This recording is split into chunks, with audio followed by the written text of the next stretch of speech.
4 বছর আগে বাজার থেকে কিনে আনা রাজহাঁসটির সঙ্গে এক বিরল বন্ধুত্ব গড়ে উঠেছে পিকআপ চালক রব্বানির। তাদের বন্ধুত্ব দেখে বোঝা যায় এ যেন এক নিঃস্বার্থ ভালোবাসা।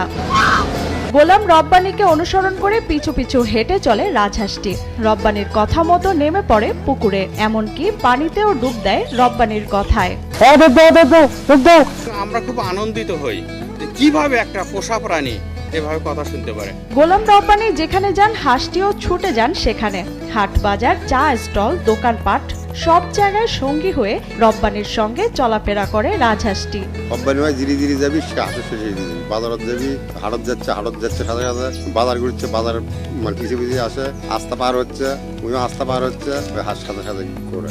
2020 সাল থেকে এই রাজহাঁসের সঙ্গে অসাধারণ বন্ধুত্ব গড়ে উঠেছে বগুড়া পৌর এলাকার সাবগ্রাম পুরসা মহল্লার পিকআপ চালক গোলাম রব্বানির। স্থানীয়রা জানায় এ বন্ধুত্ব এতটাই গভীর যে তারা বুঝতে পারে একে অন্যের কথাও। হাঁসের যে ভাষা ওটা তো আমরা বুঝি না, অবনয় একটু হলেও বোঝে।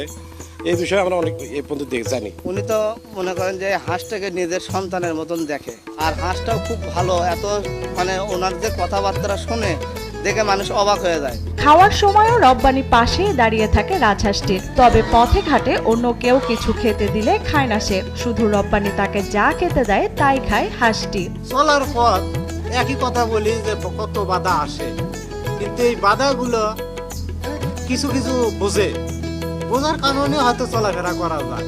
অনেকটা স্ট্যান্ডে যাচ্ছে, চা খাবার যাচ্ছে, কিংবা কারোর সাথে দেখা করতে যাচ্ছে, ওরা সাথে পিছিয়ে যায়। কোনো সময় দেখলাম না যে ওই হাঁসটা ওর ছাড়ায়, পিছন থেকে সরে না। মানুষের মতো ভালোবাসে। কেউ ওনাকে যদি একটা ঠেল মারে, ও যদি বলে এই ওদি যাওয়া হবে না, ও যায় না। ওনাকে যদি বলে পানি খাও, পানি খায়। কথাবার্তা বললে উনি শোনে, হাঁসটা কথাবার্তা শোনে। অনেক কিছু দেয়, কিন্তু খায় না। যতক্ষণ পর্যন্ত রব্বানি না বলছে ততক্ষণ পর্যন্ত খায় না। সময় পেলে হাঁসের সঙ্গে নিয়মিত কথা বলেন রব্বানি। গোলাম রব্বানির দাবি, রাজহাঁস যেমন রব্বানির কথা বুঝে, তেমনি রব্বানিও বুঝতে পারেন রাজহাঁসের ভাষা। আর এ কারণে তিনি হাঁসটির নাম রেখেছেন বোধ। নাম ধরে ডাকলেই সাড়া দেয় বোধ, আবার থামতে বললে থামে, চলতে বললে চলে। এমনকি রাস্তাঘাট পারাপারও হয় রব্বানির সাথে।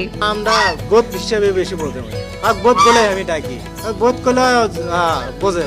এই রাস্তা পথে গাড়ি ঘোড়ার মধ্যে দুদুল পরে এলায় দেখে আসো, যানজট আছে, দেখো বুঝো তো মানুষের হিসাব, তখন বুঝে, তখন সেই হিসেবে আসে। রাজহাঁসটি হাঁটার সময় একটা সাউন্ড করে রব্বানিকে বুঝিয়ে দেয়। চলাফেরায় যদি ভুল হয়, রব্বানি একটা সাউন্ড দিলেই সংশোধন করে নেয় বোধ।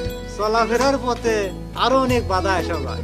মনে করেন মানুষ কেউ ধরে হাতত করে ধরে পিছ থেকে নাই, পিছিয়ে হাসবি, কিন্তু এটা তার